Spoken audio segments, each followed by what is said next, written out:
Hello दोस्तों, आपका स्वागत है आपका अपना यूट्यूब चैनल संतोष क्लासेस में। जैसा कि हम लोगों ने ब्रह्मास्त्र का 7वां पार्ट लेकर आया था, आज मैं आप लोगों के सामने ब्रह्मास्त्र का 8वां पार्ट लेकर आया हूं। इससे पहले हम लोग केमिस्ट्री में रासायनिक अभिक्रिया समीकरण केमिकल रिएक्शन एंड इक्वेशन का पार्ट 1 लेकर आए थे। ये आपका पार्ट 2 है, उसमें हम लोग 30 क्वेश्चन डिस्कशन किए थे। इसमें रेस्ट क्वेश्चन जो 30 के बाद जो क्वेश्चन बच रहा है इस चैप्टर में, इसको हम लोग डिस्कशन अभी आप लोगों के साथ करेंगे। और हम लोग इसमें देखेंगे कि कौन कौन सा क्वेश्चन पूछा गया है और कौन कौन सा क्वेश्चन पूछा जाएगा, उसके बारे में भी हम लोग चर्चा करेंगे। हालांकि ये उतना लंबा वीडियो नहीं होगा जितना कि इससे पहले वाला पार्ट था। तो चलिए देरी न करते हम लोग शुरू करते हैं कि अभी आपका एग्ज़ाम जो रेलवे का है ये आपका लास्ट फेज में है और 3-4 दिन हमको लगता है आप लोगों का एग्ज़ाम है। इसके बाद आपका फिर रेलवे का एग्ज़ाम लगभग एंड हो जाएगा। इसके बाद जेएसएससी और भी बहुत सारे वेरियस कंपटीशन एग्जाम होंगे जिसमें आपको इससे रिलेटेड, साइंस से रिलेटेड आपको टॉपिक का जरूरत पड़ेगा। आप इसको देखिए, आप इसको पढ़िए, आप इसको नोट डाउन कीजिए और इससे ज़्यादा से ज़्यादा आप लाभ लीजिए कि ताकि आपका जो आगे का जो एग्ज़ाम होगा जिसमें आप अच्छे तरीके से और सही और सटीक तरीके से अटेम्प्ट कर सकें। तो आते हैं फर्स्ट क्वेश्चन में हम लोग कि चूने के संदर्भ में कौन सा कथन सही है। चूना, तो चूना दो प्रकार का होता है। एक क्या होता है, बुझा हुआ चूना, एक होता है बिना बुझा हुआ चूना। जो पापा हमारे घर में जो पेंट करने के लिए लाते हैं थैली में, वो होता है बिना बुझा हुआ चूना, जिसको हम लोग कैल्शियम ऑक्साइड बोलते हैं। उसको हम लोग क्या बोलते हैं, कैल्शियम ऑक्साइड।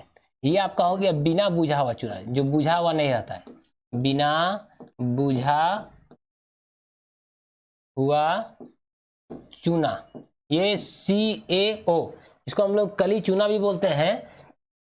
और सर जब इसको हम लोग H2O से अभिक्रिया करा देते हैं, मतलब जल डाल देते हैं, जब जल डाल देते हैं ना, तो ये क्या हो जाता है सर, तो ये आपका बुझ जाता है। तो क्या बन जाता है, कैल्शियम हाइड्रोक्साइड। क्या बन जाता है, कैल्शियम, शॉर्टकट नाम लिख रहे हैं, हाइड्रोक्साइड।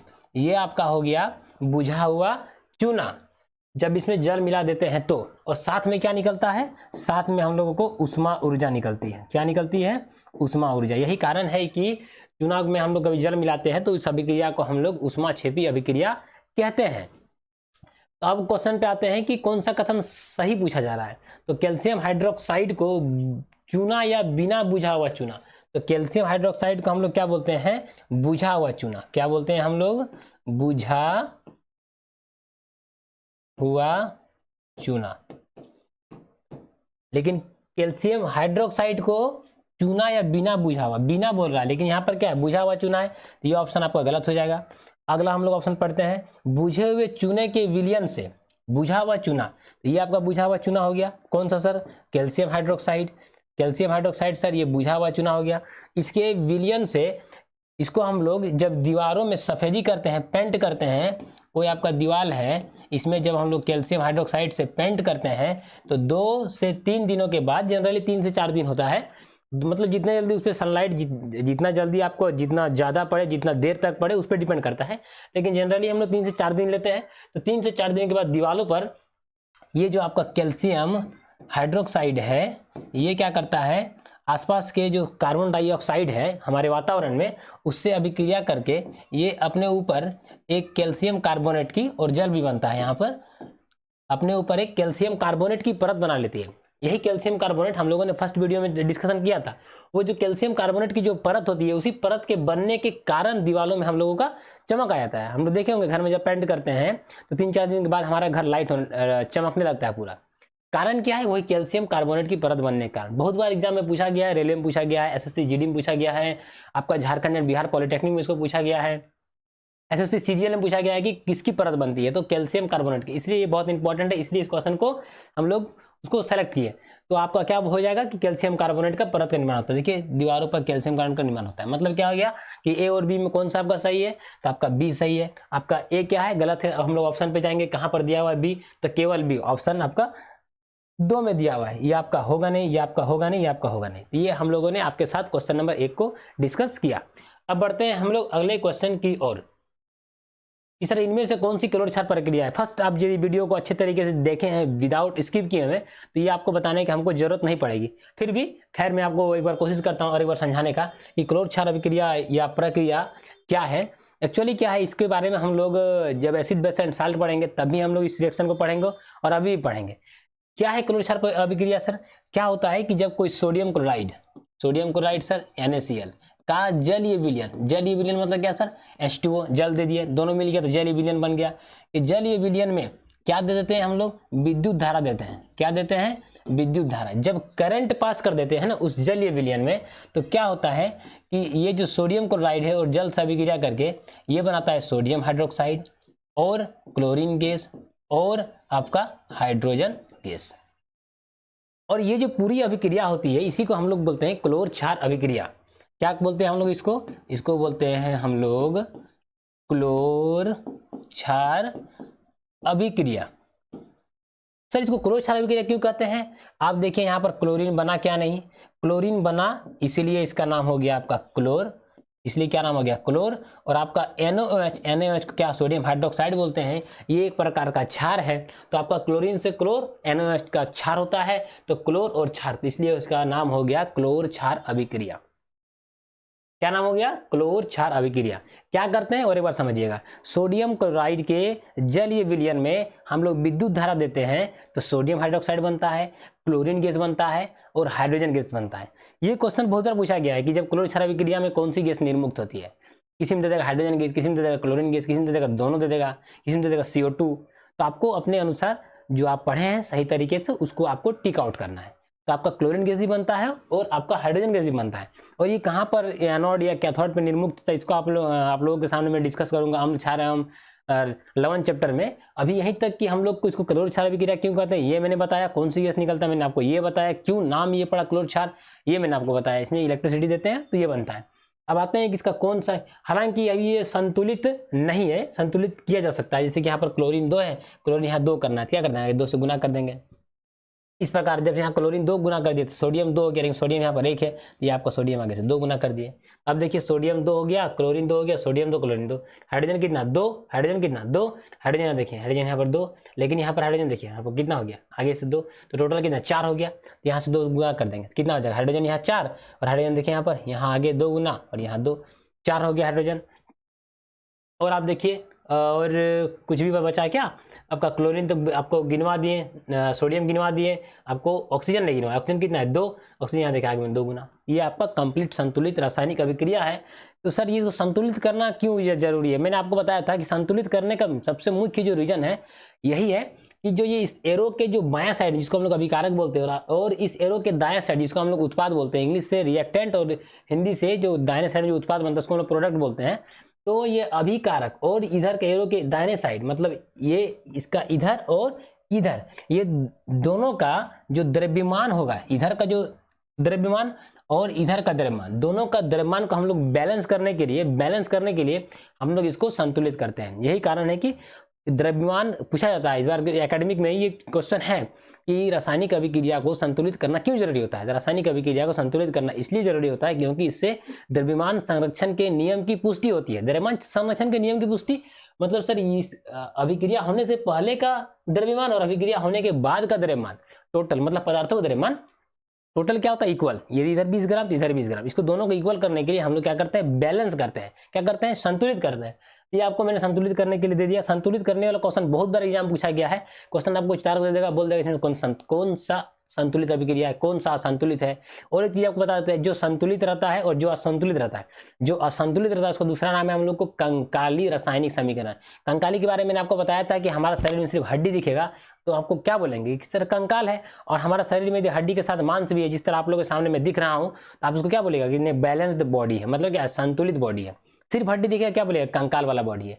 उसी प्रकार जब असंतुलित रहे, जब संतुलित नहीं रहे उसको क्या बोलेंगे हम लोग कंकाली रासायनिक समीकरण। ये मैंने आपको बताया। अब इसमें से कौन सा हो जाएगा कि इनमें से कौन सी क्लोर क्षार प्रक्रिया है, तो कौन सी क्लोर क्षार प्रक्रिया है, क्लोर अल्कली प्रोसेस कौन सा हो जाएगा। अब आपको इसमें चुनना है। आप यदि इसको याद किए हुए, ये बहुत इंपॉर्टेंट क्वेश्चन है, इसको आप एकदम कॉपी में नोट डाउन कीजिए, इसको बार बार लिखिए 3 से 4 बार, और इस तरह याद कीजिए सोडियम क्लोराइड के जलीय विलयन में विद्युत धारा देने से सोडियम हाइड्रोक्साइड क्लोरीन गैस और जल बनता है।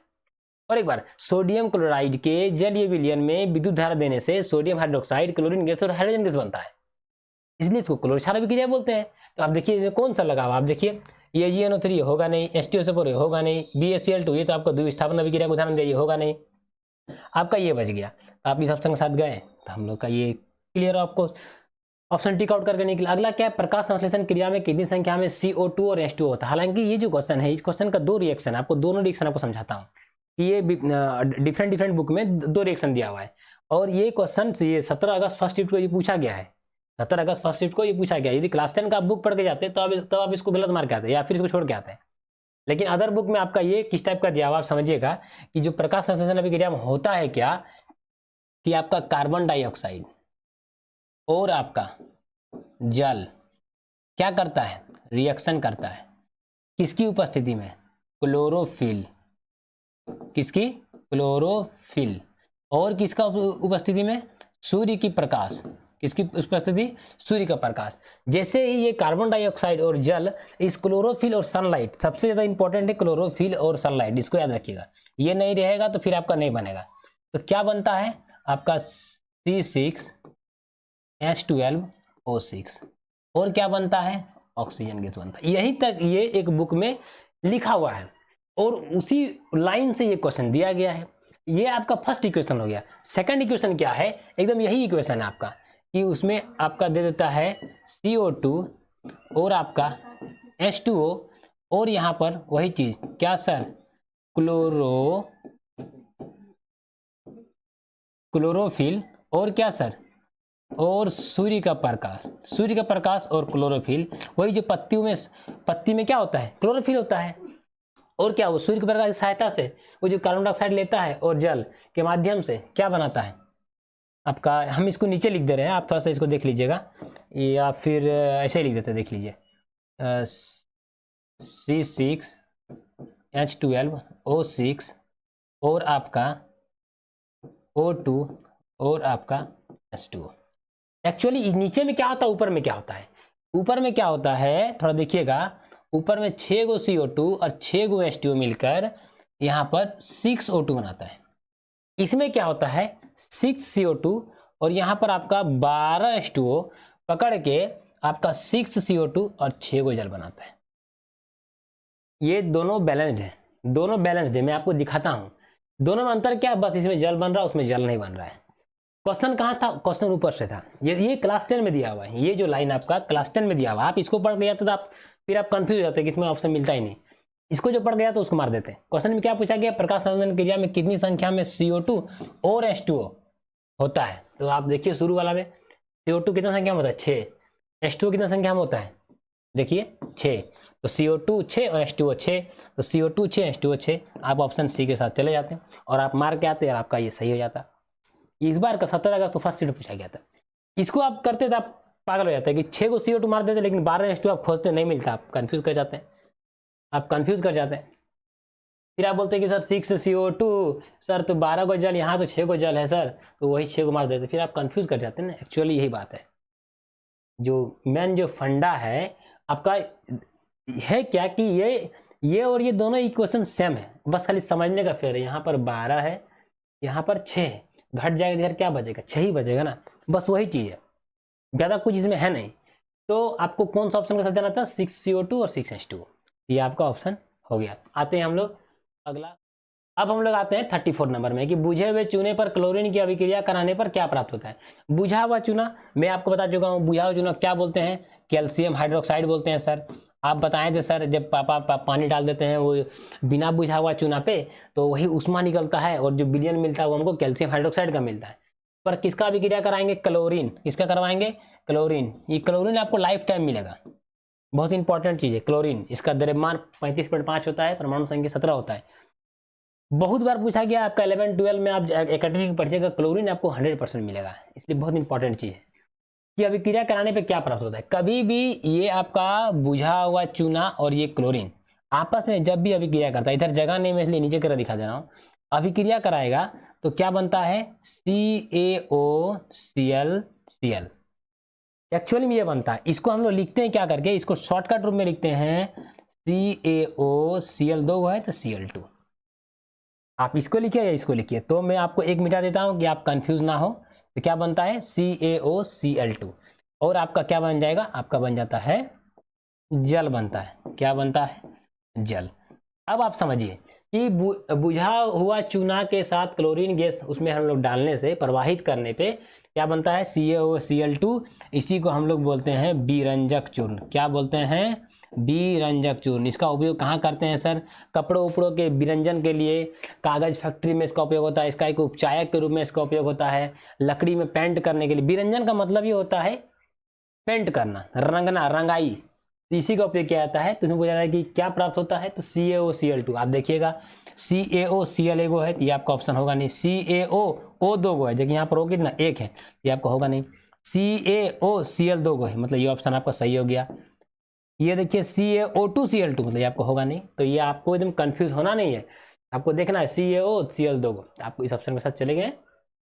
ये हम लोगों ने 34 नंबर क्वेश्चन तक कर लिया। अब हम लोग थोड़ा सा फास्ट आते हैं अगले क्वेश्चन की ओर। निम्न में से कौन सी रेडॉक्स अभिक्रिया है? रेडॉक्स अभिक्रिया नहीं है।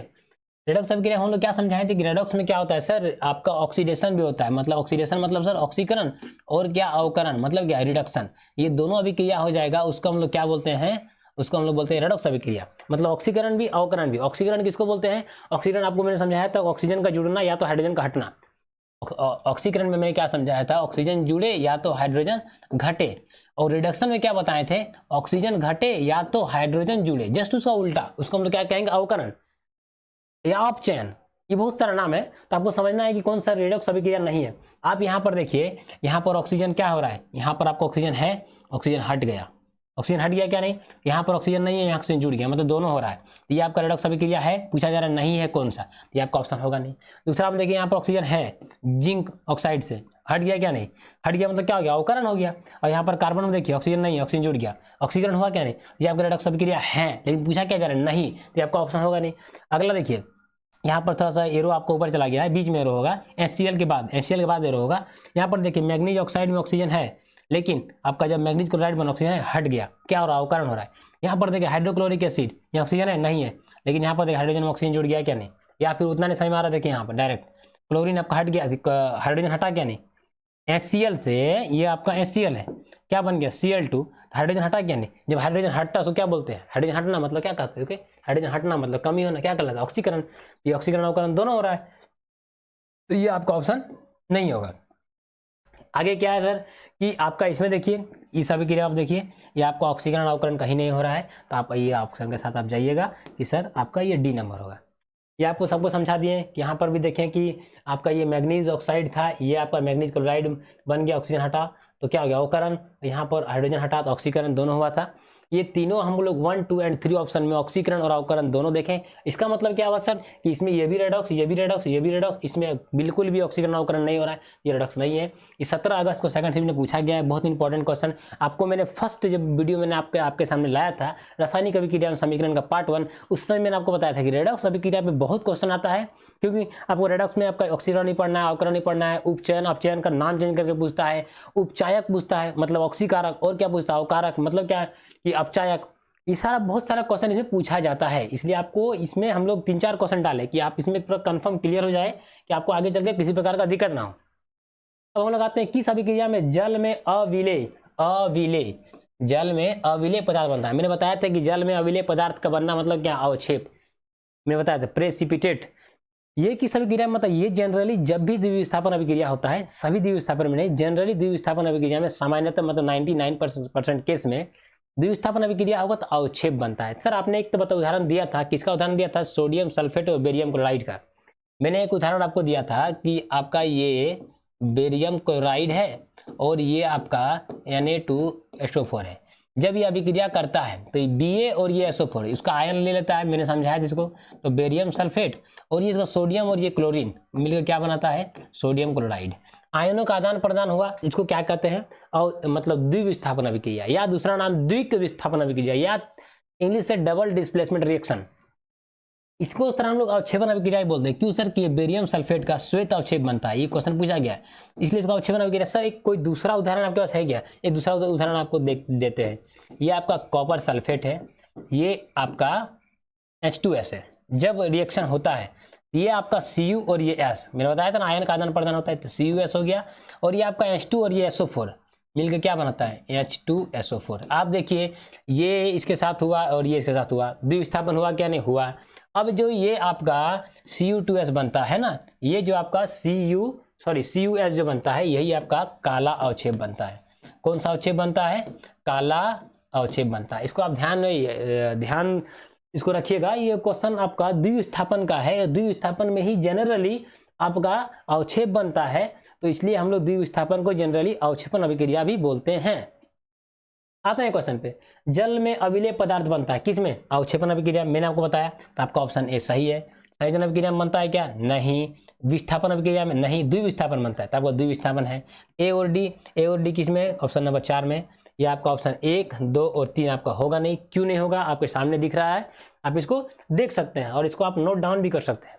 आगे आते हैं, मैग्नीशियम रिबन को हवा की उपस्थिति में जलाने पर सफेद रंग का जो पाउडर बनता है उसका क्या नाम है? मैंने बताया था इसको मैग्नीशियम फीता वाला, कि आपका मैग्नीशियम और इसका ऑक्सीजन से अभिक्रिया करवाते हैं तो आपका क्या बनता है? तो आपका मैग्नीशियम ऑक्साइड बनता है। यहाँ 2 mg, यहाँ 2 से गुना कर दिया, देखिए ऑक्सीजन 2, ऑक्सीजन यहाँ आपका 2 हो गया। ये आपका बैलेंस हो गया। ये जो बनता है ये श्वेत ज्वाला के साथ, ये ज्वाला भी इसका श्वेत रहता है और चूर्ण भी जो पाउडर बनता है वो भी सफेद रहता है। तो आपका किसका, उसका नाम क्या है? वही जो बोल रहा है सफेद रंग का जो पाउडर है उसका नाम क्या है? पाउडर का नाम क्या है? मैग्नीशियम ऑक्साइड है। मैग्नीशियम ऑक्साइड के साथ चले जाइए, ये ऑप्शन आपका सी हो गया। ये हम लोगों ने 37 नंबर क्वेश्चन तक ये हम लोग 37 नंबर तक कर लिए। अब हम लोग आते हैं 38 नंबर में, कि निम्नलिखित में से कौन सा घटना भौतिक अभिक्रिया है? भौतिक अभिक्रिया मैंने आपको क्या समझाया था कि हम लोग जो शुरू में जो पदार्थ था और जो बाद में बना और फिर उस बाद वाला पदार्थ को फिर शुरू वाला पदार्थ बना सकते हैं क्या? नहीं, उसको हम लोग क्या कहते हैं? भौतिक परिवर्तन। रासायनिक परिवर्तन में क्या था आपको मैंने समझाया था फर्स्ट वीडियो में, आप उसको देख सकते हैं, बहुत अच्छे तरीके से समझाया था। जैसे हम लोग कोई खाना खा लिए, अब खाना खाने के बाद फिर से वो चावल मिलेगा? नहीं मिलेगा। इसका मतलब क्या? वो रासायनिक परिवर्तन हुआ। इसमें क्या क्या है देखिए, इसमें क्या पूछ रहा है कि कौन सा भौतिक अभिक्रिया है? Physical reaction. मैंने बताया था अंगूर का किण्वन होना होगा, अंगूर एक बार किशमिश बन जाएगा मान के चलिए, क्या किशमिश से फिर अंगूर बना सकते? That is not possible. ये आपका रासायनिक परिवर्तन है, रासायनिक अभिक्रिया होगा नहीं। भोजन पकाया जाता है, जब भोजन पकाया जाएगा तो भोजन पकने के बाद फिर से हम लोग वो ओरिजिनल भोजन मिल सकता है? That is not possible. ये आपका रासायनिक परिवर्तन। हम सांस लेते हैं, जब हम लोग सांस लेते हैं जितनी मात्रा में हम लोग लेते हैं ऑक्सीजन, क्या हम लोग जब निकालते हैं क्या उतनी मात्रा में निकाल सकते हैं? नहीं निकाल सकते। दूसरा कुछ निकलता है कि कार्बन डाइऑक्साइड निकलता है, ऑक्सीजन की मात्रा कम निकलता है, कार्बन डाइऑक्साइड की मात्रा ज़्यादा है। ये आपका होगा नहीं। बर्फ का पिघलना, बर्फ पिघल गया, पिघला हुआ बर्फ से फिर बर्फ बना सकते हैं क्या? नहीं बना सकते हैं। इसको ही हम लोग कहेंगे भौतिक अभिक्रिया। ये आपका ऑप्शन आपका डी हो गया। आते हैं हम लोग अगला क्वेश्चन की और, कौन सा कथन सत्य है? Which statement is true? अब हम लोग देखते हैं पहला क्या है, अभिक्रिया को संतुलित करते समय द्रव्यमान को दोनों बराबर किया था। मैंने आपको समझाया इसके पहले वीडियो में, इसके पहले स्लाइड में। ये आपका ऑप्शन सही है। आगे आते हैं हम लोग कि संतुलित रासायनिक अभिक्रिया को, यहाँ पर रिएक्शन RKN लिखा हुआ है, इसको आप समझ लीजिएगा। रिएक्शन RKN को शॉर्टकट लिख दिया गया है, ये आपका रिएक्शन का ही शॉर्टकट लिख दिया गया है। वो टाइपिंग जब कर रहे तब वो किए थे शॉर्टकट करने के लिए। तो असंतुलित रासायनिक अभिक्रिया को, रिएक्शन को कंकाली रिएक्शन कहते हैं, मैंने बताया था, ये भी आपको सही है। आगे आते हैं, मैग्नीशियम को ऑक्सीजन की उपस्थिति में जलाने पर मैग्नीशियम ऑक्साइड का सफेद चूर्ण प्राप्त होता है, ये भी मैंने आपको बताया था। मतलब ये तीनों सही है, तो तीनों सही ऑप्शन क्या है? ऑप्शन नंबर 3 में आप चले गए। आते हैं क्वेश्चन नंबर आपका अगला 40 नंबर, कौन सा कथन आपका सत्य है? कौन सा कथन सत्य है? आते हैं हम लोग क्या है कि जंग का सूत्र क्या होता है? Fe2O3 H2O। और किसी रासायनिक सूत्र में यदि छोटी पूर्णांक संख्या से गुना करके समीकरण को जो संतुलित करने का जो विधि है ना, उसको हम लोग क्या कहते हैं? Heat and trial method.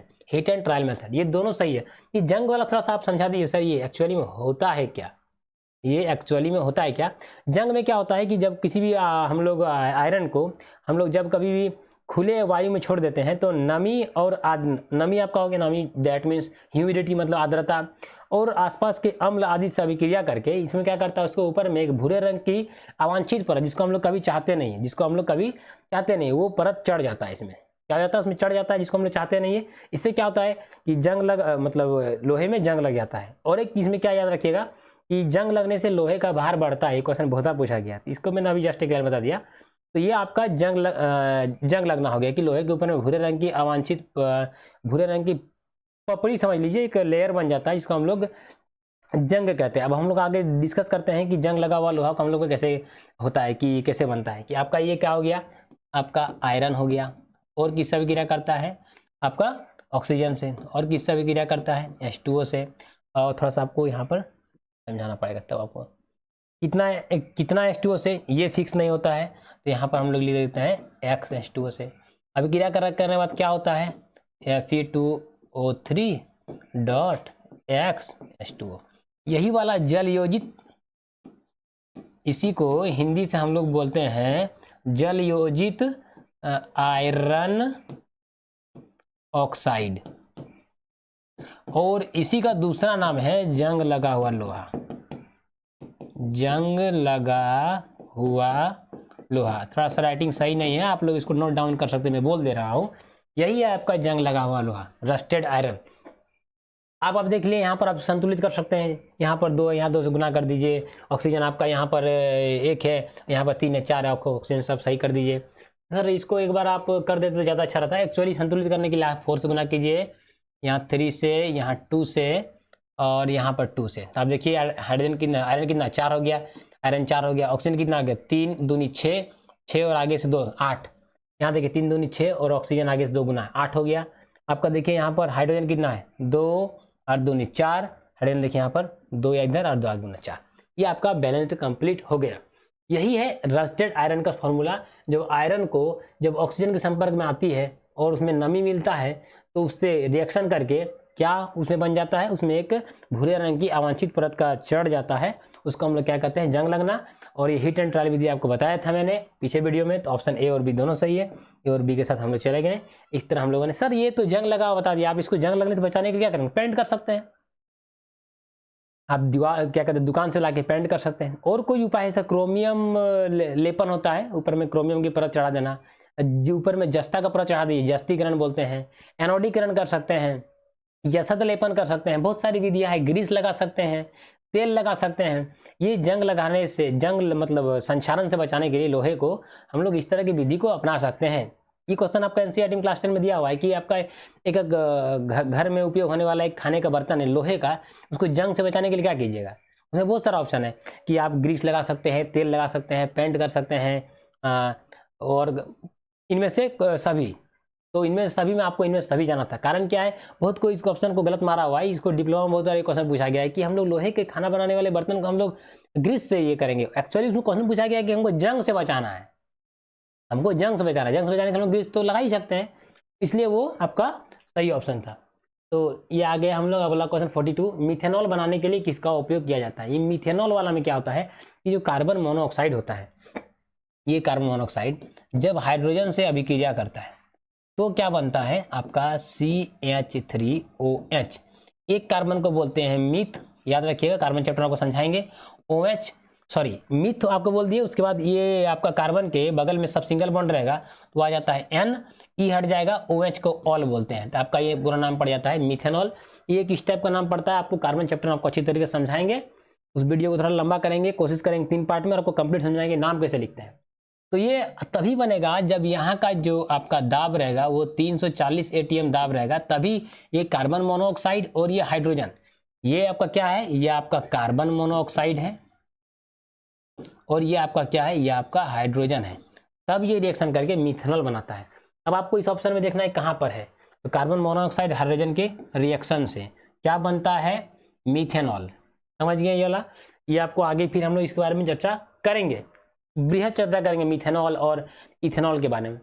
आगे आते हैं अभिक्रिया को। ये मतलब इसमें से कौन सा अभिक्रिया संतुलित है, ऑप्शन में ये क्वेश्चन ये है, अभिक्रिया संतुलित है, विच इज बैलेंस रिएक्शन। तो आपको देखना है कौन सा आपका संतुलित अभिक्रिया। यहाँ देखिए कार्बन 1, यहाँ देखिए कार्बन 2, ये आपका होगा नहीं। यहाँ देखिए कार्बन 1, यहाँ देखिए सॉरी कैल्शियम 1, कैल्शियम 2, ये आपका होगा नहीं। यहाँ देखिए 6 आपका कार्बन, यहाँ 6 कार्बन सही है। ऑक्सीजन 6 दूनी 12 और 12 24। ऑक्सीजन देखिए यहाँ पर 6 दूनी 12 और इधर 6 18 और 6 24, ये भी सही है। तो सॉरी यहाँ पर आपका जो क्लोरोफिल स्पेलिंग लिखा हुआ है थोड़ा सा मिस्टेक है, बाकी सब सही है। और आपको ऑक्सीजन दिखा दिए, कार्बन दिखा दिया, हाइड्रोजन देखिए 12 दूनी 24। आगे देखिए यहाँ आपका 12, यहाँ आपका 12 24, ये आपका सही लग रहा है यहाँ तक। अगला देखते हैं, अगला कहीं नहीं हो रहा है। 6 कार्बन 12 H2O आपका same to same, same to same, same to same. अब आप तो फंस जाइएगा कि आपका एक्चुअली इसमें होगा क्या, इसमें होगा क्या, दोनों तो सेम टू सेम है, लेकिन इसमें एक चीज का अंतर है, आप इसको ध्यान नहीं दे रहे हैं। ये जो ऑक्सीजन है यहाँ पर देखिएगा, ये आपका लिक्विड फॉर्म में है, ये आपका एक्वस फॉर्म में है। यहाँ पर आपको ध्यान रखना है कि ये आपका कौन सा आपका जो प्रकाश संश्लेषण का विक्रिया होता है, ऑक्सीजन जो लिक्विड फॉर्म में निकलता है, या इसमें हम लोग का जो लिक्विड और एक एक्वस, एक्वस में क्या होता है वो जलीय विलयन, वो क्या होता है लिक्विड फॉर्म में होता है, दोनों में अंतर होता है।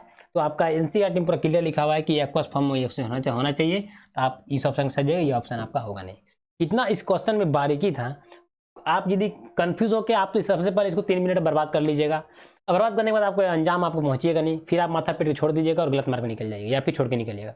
लेकिन यदि आप ध्यान से पढ़े हैं तो आपको पता चलेगा कि यहाँ पर लिक्विड और यहाँ पर एक्वस है, एक्वस वाला ही ऑप्शन आपका क्लोरोफिल में सही होता है। तो ये आपका 43 नंबर आपका क्वेश्चन मैंने आपके साथ डिस्कशन किया। आते हैं हम लोग, बुझा हुआ चूना किस गैस से अभिक्रिया करके कैल्शियम कार्बन बनाता है। बुझा हुआ चूना मैंने आपको बताया था कि CaOH का Hol2 किससे अभिक्रिया करता है, कार्बन डाइऑक्साइड से, आसपास के कार्बन डाइऑक्साइड से, और क्या बनाता है कैल्शियम कार्बोनेट, और क्या बनाता है जल, किससे अभिक्रिया CO2, CO2 क्या है ऑप्शन सी नंबर।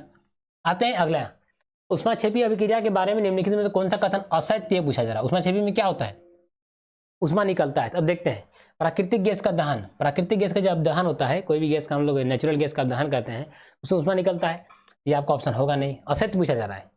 श्वसन, श्वसन इसका उदाहरण है, श्वसन में भी क्या होता है ऊष्मा निकलता है, ये आपका ऑप्शन होगा नहीं। शाक सब्जियों का सड़ना, इसमें भी आपको ऊष्मा निकलता है, ये भी आपको ऊष्माक्षेपी अभिक्रिया, ये आपका होगा नहीं। क्यों सर, इसमें पूछा गया है कि ऊष्माक्षेपी अभिक्रिया के बारे में कौन सा कथन असत्य है, सत्य भी है तो सही होता।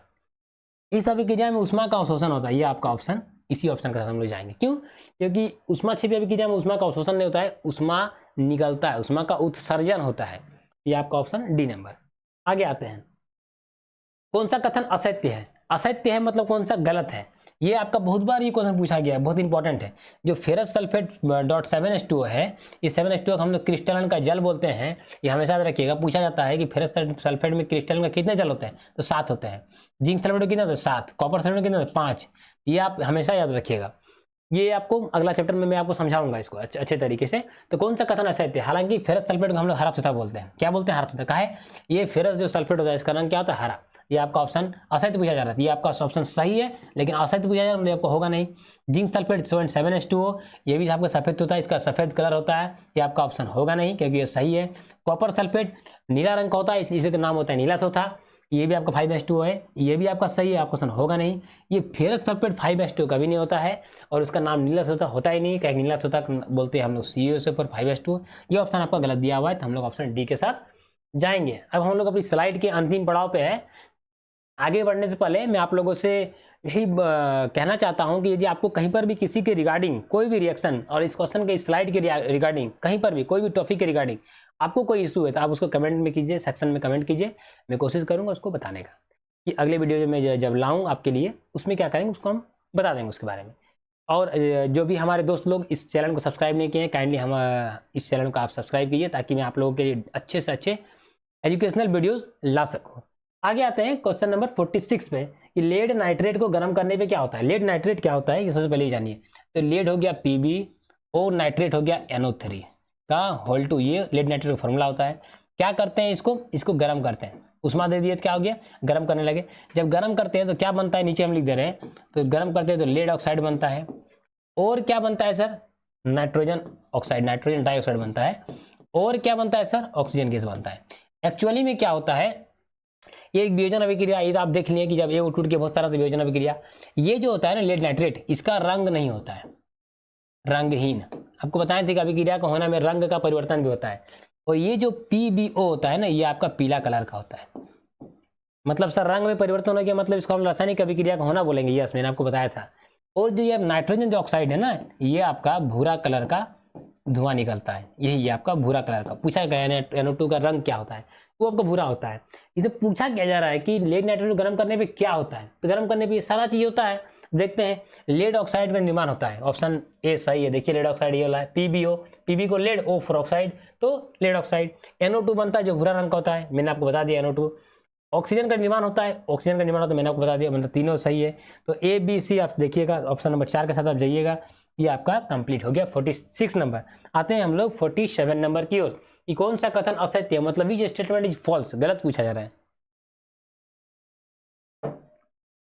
तो गलत कौन सा है हम लोग पढ़े थे कि जो ये सिल्वर क्लोराइड है और जो सिल्वर ब्रोमाइड है, जब भी इसमें सूर्य मतलब सूर्य की रोशनी, सूर्य का प्रकाश समझ लीजिए, तो सूर्य का प्रकाश पड़ेगा, ये क्या होता है कि सिल्वर और क्लोरीन, सिल्वर और ब्रोमीन में टूट जाएगा।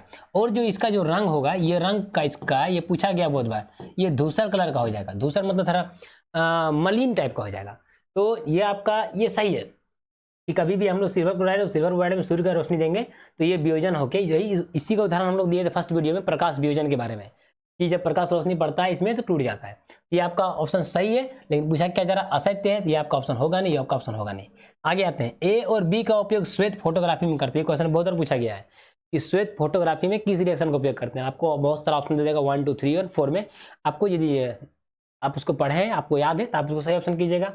तो ब्लैक एंड व्हाइट फोटोग्राफी में ये दोनों रिएक्शन का उपयोग किया जाता है, मतलब ये भी सही है, मतलब ये आपका ऑप्शन होगा नहीं। अब लास्ट में आपके पास एक ऑप्शन बचता है, आप सही उसको मार के जाइएगा, नहीं जानते हैं तब भी।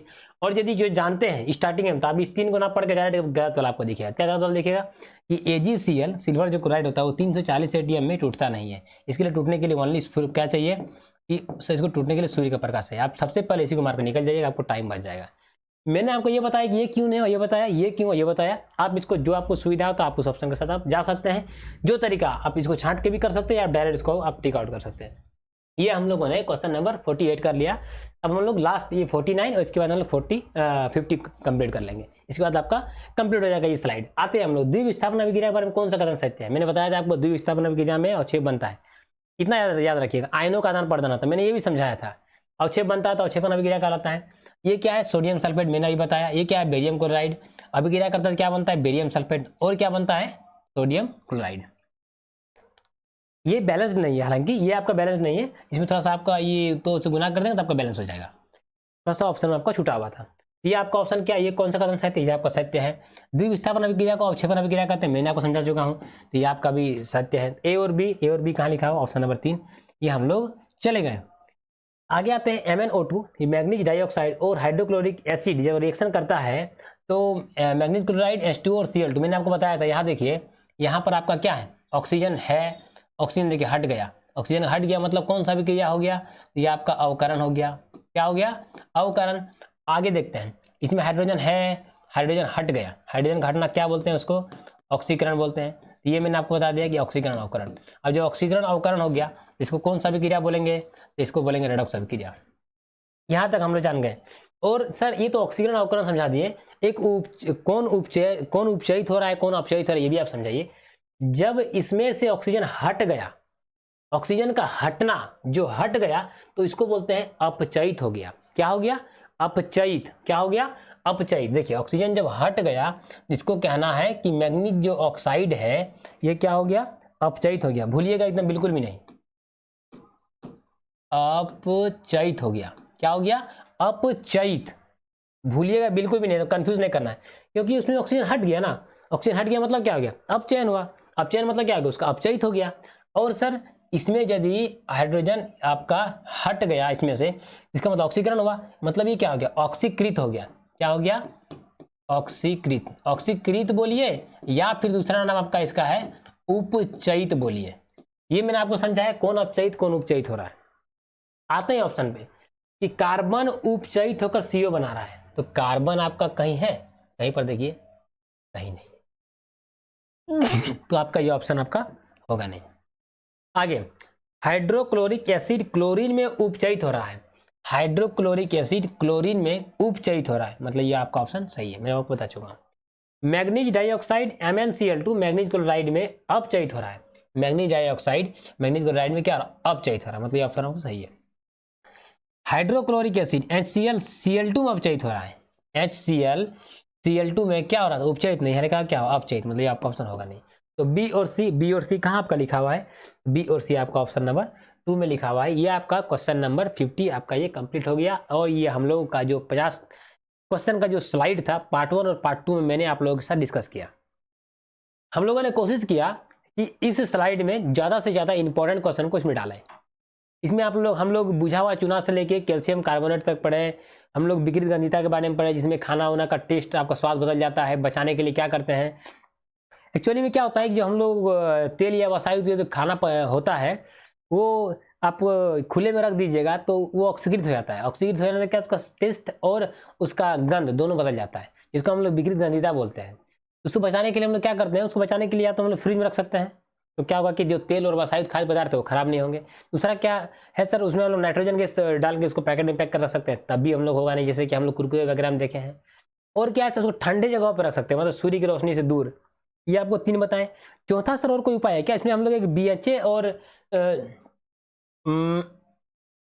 आप देखिए ये एक वर्ड है, ये थोड़ा SSC CGL लेवल का है, और बहुत बार पूछा गया है कि हम लोग विकृत गंधी होने से बचाने के लिए हम लोग दूसरा उपाय क्या है, तो ये आपका है ये ब्यूटिलेटेड हाइड्रोक्सी एनिसोल और ब्यूटिलेटेड हाइड्रोक्सी और टोलुइन, ये दोनों का उपयोग हम लोग विकृत गंधी से बचाने के लिए करते हैं। ये दोनों रसायन का उपयोग हम लोग कोई भी तेल या वसा युक्त खाद्य पदार्थ को विकृत गंधी होने से बचाने के लिए हम लोग इसका उपयोग करते हैं। याद रखिएगा, butylated hydroxy anisole, butylated hydroxy toluene, इसका उपयोग हम लोग विकृत गंधी होने से बचाने के लिए इसका उपयोग करते हैं। जिस तरह हम नाइट्रोजन का उपयोग करते हैं उसी प्रकार इसका हम लोग उपयोग करते हैं। और हम लोगों ने क्या पढ़ा, श्वसन के बारे में पढ़ा, ये उसमें छवि अभिक्रिया कैसे होता है, द्विस्थापन के बारे में पढ़ा, वियोजन में हम लोग तीन तरह के वियोजन पढ़े, प्रकाश वियोजन, विद्युत वियोजन, उष्ण वियोजन। इस तरह करके हम लोगों ने इस चैप्टर को मैग्नीशियम ऑक्साइड के बारे में पढ़ा, इसको हम लोग कंप्लीट किया। आप इसको देख लीजिएगा कि इसको थोड़ा सा जो भी इंपॉर्टेंट टॉपिक है आप उसको कॉपी में उतारिए कि ताकि आपको जो आगे वाला आने वाला जो एग्जाम है वो आप भूले नहीं। और जहाँ पे आपको कंफ्यूज लगता है आप कमेंट कीजिए, मैं आपको उसको प्रॉब्लम को सॉर्ट आउट करूंगा। और आप क्या कीजिए, इसको नोट डाउन करते रहिए। यदि आपको इशू होता है वीडियो का आप 2 बार 3 बार देख लीजिए, आपको ये प्रॉब्लम आपको एकदम आपका दिमाग में सेट हो जाएगा। इस चैप्टर से रिगार्डिंग हमको नहीं लगता है कि आपको इसके अलावा कहीं और से क्वेश्चन पूछेगा। आगे जो चैप्टर में हम लोग आएंगे रासायनिक क्या कहते हैं अम्ल क्षारण और लवण में, हम लोग फिर आप लोग के साथ अच्छा से अच्छा क्वेश्चन डिस्कस करेंगे, उसमें बहुत अच्छा आपको और भी अच्छा लगेगा पढ़ने में। इसके बाद हम लोग मैं आप लोगों से फिर मिलता हूँ अगले स्लाइड में ब्रह्मास्त्र का आपका अगला पार्ट को लेकर। तो मैं आपको फिर से मिलता हूँ। बहुत बहुत धन्यवाद दोस्तों। वंदे मातरम।